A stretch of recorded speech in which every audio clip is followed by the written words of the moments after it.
Boa noite, meus queridos irmãos. Como estamos? Tudo bem? Mais uma vez estamos aqui juntinhos para estudarmos um dos livros da coleção Fonte Viva. São 5 livros da coleção O Fonte Viva, O Caminho, Verdade e Vida, Pão Nosso, Vinha de Luz e Ceifa de Luz. Hoje nós vamos estudar o Fonte Viva, entendeu? E escolhemos a lição 156, que se denomina Parentes. Vamos estudar? Então.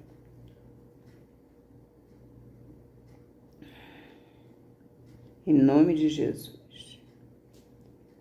Mas se alguém não tem cuidado dos seus, e principalmente dos da sua família, negou a fé e é pior do que o infiel. Paulo 1 Timóteo 5:8. A casualidade não se encontra nos laços da parentela. Princípios sutis da lei funcionam nas ligações consanguíneas. Impelidos pelas causas do passado a reunir-nos no presente, é indispensável pagar com alegria os débitos que nos emanam a alguns corações, a fim de que venhamos a solver nossas dívidas para com a humanidade. Inútil é a fuga dos credores que respiram conosco sob o mesmo teto, porque o tempo nos aguardará implacável, constrangendo-nos à liquidação de todos os compromissos. Pois bem, Emmanuel nos fala sobre a parentela, e nós sabemos que no Evangelho segundo o Espiritismo temos um estudo feito por Kardec a respeito da parentela corporal e da parentela espiritual. Vamos então discorrer, aqui vamos pegar uma colinha com Kardec para a gente estudar um pouco também do Livro dos Espíritos dentro do tema que nos compete hoje, que é a parentela.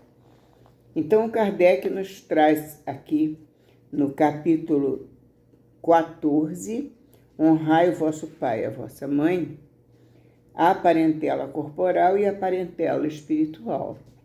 E ele nos diz: os laços do sangue não criam forçosamente os liames entre os espíritos. Não são os laços de sangue só. Muitas vezes, a união familiar se faz com espíritos que não têm ligação de sangue, que não têm ligação espiritual, têm apenas de sangue. Então, os laços de sangue não criam forçosamente os liames entre os espíritos. Procede do corpo, mas o espírito não procede do espírito, porquanto o espírito já existia antes da formação do corpo. Não é o pai quem cria o espírito de seu filho. Ele mais não faz do que lhe fornecer o invólucro corpóreo, cumprindo-lhe, no entanto, auxiliar o desenvolvimento intelectual e moral do filho para fazê-lo progredir. Os que encarnam numa família, sobretudo como parentes próximos, são, as mais das vezes, espíritos simpáticos, ligados por anteriores relações, que se expressam por uma afeição recíproca na vida terrena. Mas também pode acontecer, sejam completamente estranhos uns aos outros esses espíritos, afastados entre si por antipatias igualmente anteriores, que se traduzem na terra por um mútuo antagonismo, que aí lhes serve de provação. Muitas vezes provação e expiação ao mesmo tempo. Não são os da consanguinidade, os verdadeiros laços de família, e sim os da simpatia e da comunhão de ideias, os quais prendem os espíritos antes, durante e depois de suas encarnações. Segue-se que dois seres nascidos de pais diferentes podem ser mais irmãos pelo espírito do que se o fossem pelo sangue. Podem então atrair-se, buscar-se, sentir prazer quando juntos, ao passo que dois irmãos consanguíneos podem repelir-se, conforme se observa todos os dias. Problema moral que só o Espiritismo podia resolver pela pluralidade das existências. E se quisermos estudar a pluralidade das existências, devemos ir ao capítulo 4, número 13. Isso nos disse Kardec. E prosseguindo com Emmanuel, nós vamos ver o seguinte, prosseguindo no estudo da parentela. Temos companheiros de voz adocicada e edificante na propaganda salvacionista, que se fazem verdadeiros trovões de intolerância na atmosfera caseira, acumulando energias desequilibradas em torno das próprias tarefas. Sem dúvida, a equipe familiar no mundo nem sempre é um jardim de flores. Por vezes, é um espinheiro de preocupações. Ou seja, como disse Kardec, nós reencarnamos e encontramos amigos e espíritos não tão amigos, antagonistas do passado e que se encontram nesta família para provação e expiação, ou uma coisa ou outra, ou as duas coisas. Mas, na verdade, ou até tem espíritos que entram, como disse Kardec também, naquela família totalmente estranho, para uma prova, totalmente estranho naquela família. Então, prossegue Emmanuel. Sem dúvida, a equipe familiar no mundo nem sempre é um jardim de flores. Por vezes é um espinheiro de preocupações e de angústias, reclamando-nos sacrifícios. Passamos, então, a ver famílias com grandes dificuldades. As dificuldades são de toda ordem, dificuldades de relacionamento entre pais, entre si, o pai e a mãe, entre pais e filhos, entre mães e filhos, entre irmãos. São todos os tipos de dificuldade quando elas aparecem, né? De toda ordem, entendeu? Trazendo muito desgosto, muita tristeza a todos aqueles que têm que caminhar juntos, que Deus colocou juntos, para que venham a se amar. Porque Jesus nos pediu, ama o teu próximo como a ti mesmo. Quem é mais próximo de nós do que aqueles da nossa própria família? Aqueles que sentam conosco na mesma mesa e que comem conosco nos mesmos pratos. Até porque, disse Jesus, já lançando essa advertência a respeito da parentela, que aquele que te há de trair é aquele que come contigo nos mesmos pratos. Normalmente, o que vai nos prejudicar não é alguém de fora, não é um espírito de fora, é aquele que convive conosco, é aquele que traz uma diferença conosco de uma outra encarnação. E vamos reajustar ou não, depende da nossa predisposição, né? Nessa vida, nessa encarnação, para tentar resgatar essas faltas que nós cometemos uns contra os outros, porque, na verdade, o esquecimento abençoado não nos permite saber exatamente quem foi que errou para com quem. Mas a gente acaba sempre tendo uma ideiazinha, mais ou menos, uma lembrança bem sutil, né? Mas prosseguindo, Emmanuel nos diz: contudo, embora necessitemos de firmeza nas atitudes para temperar a afetividade que nos é própria, jamais conseguiremos sanar as feridas do nosso ambiente particular com o chicote da violência ou com o emplastro do desleixo. Ou seja, nem sendo violento com o semelhante, com o nosso irmão, o nosso próximo, aquele que nos faz parte do lar conosco, que divide o lar conosco, nem sempre sendo violento ou então indiferente, que seria o desleixo, né? Uma indiferença tão grande que é como se a pessoa não existisse, aquele espírito não tivesse nada a ver com você. Simplesmente você diz, eu não tenho nada a ver com ele, ele leva a vida dele, eu levo a minha. Mas quando Deus colocou no mesmo lar, ele colocou com um propósito. Aquele propósito é de reajustamento para que o amor venha tomar lugar onde antes existia um sentimento negativo. Então o amor vem em nosso socorro para nos libertar das nossas faltas, da nossa invigilância, do passado, do nosso mal proceder. Procedemos mal no passado, voltamos para resgatar esse pesadelo. Vamos resgatar. Vamos fazer isso na medida em que sabemos que estamos todos reunidos no mesmo lar para encontrar a solução daqueles problemas do passado.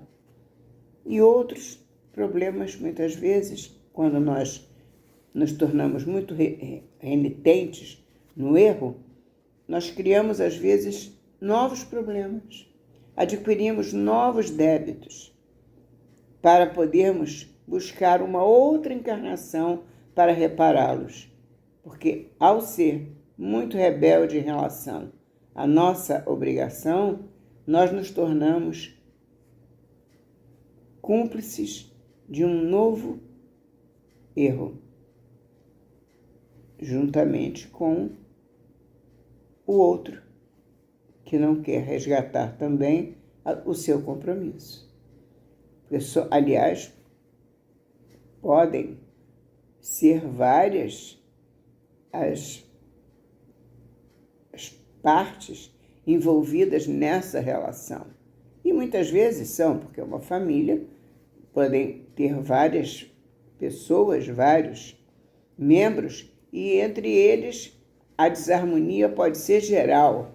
Então, o compromisso também não é só de um com o outro, mas um compromisso maior, mais abrangente, que não se faz presente quando deveria se fazer presente. A harmonia, a paz, o amor, voltando a Jesus. Ama o teu próximo como a ti mesmo. Então vamos começar a nos amar. Porque sem nos amar, realmente nós não vamos conseguir amar o próximo. Isso a gente estuda sempre, fala sempre, porque é a realidade. Como é que nós vamos amar?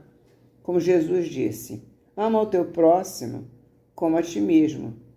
Porque se você diz que ama a Deus, como vai amar a Deus que não conhece se você não ama o teu próximo que você conhece? Jesus nos disse isso. Então vamos despertar para essa realidade. Como é que eu vou amar o meu próximo? E como eu vou dizer que amo a Deus? Eu amo a Deus, eu sou uma pessoa que não tenho religião, não tenho nada, mas eu amo a Deus. E a gente ouve sempre isso.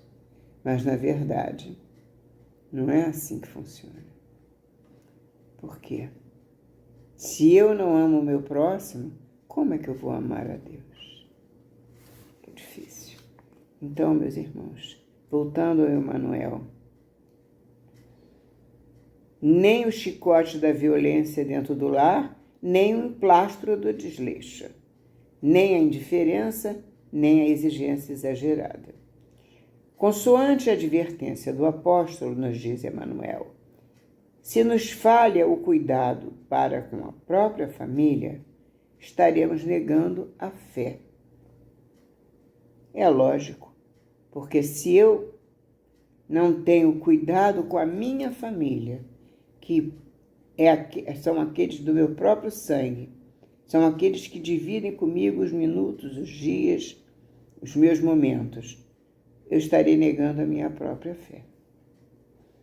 E prossegue Emmanuel, os parentes são obras de amor que o Pai compassivo nos deu a realizar. Ajudemo-los com a cooperação e o carinho, atendendo aos desígnios da verdadeira fraternidade. Somente adestrando paciência e compreensão, tolerância e bondade, na praia estreita do lar, é que nos habilitaremos a servir com vitória no mar alto das grandes experiências. Vamos repetir esse último parágrafo da maior importância para grifarmos aqui e agora. Somente adestrando paciência e compreensão, tolerância e bondade na praia estreita do lar é que nos habilitaremos a servir com vitória no mar alto das grandes experiências. Meus irmãos, o nosso lar é uma escola, a primeira escola, porque nós vamos ter na vida, na encarnação, várias escolas. O nosso lar é a primeira escola, é o nosso beabá, é onde nós vamos aprender a tabuada, nós vamos aprender a ir ao quadro negro para escrever nossos compromissos, as nossas condições possíveis e imediatas de solucionar questões antigas. Temos necessidade de solucionar essas questões antigas e vamos ao quadro negro escrever com o giz do amor e da paciência, como nos diz Emmanuel, os nossos compromissos. Vamos amar, vamos escrever todo o verbo amar no quadro negro da nossa existência. Não nos esqueçamos, a família é a nossa primeira escola. Vamos buscar encontrar entre os membros da nossa família aqueles que se ligaram a nós em nome de Jesus, em nome de nosso Pai Eterno, para podermos fazer dessa ligação uma solução para questões muito, muito antigas, por vezes. Porque a bênção de Deus é tão grande que nos coloca juntinhos, às vezes mais juntos do que tudo, para podermos aprender a amar. Deus seja louvado. Obrigada por tudo.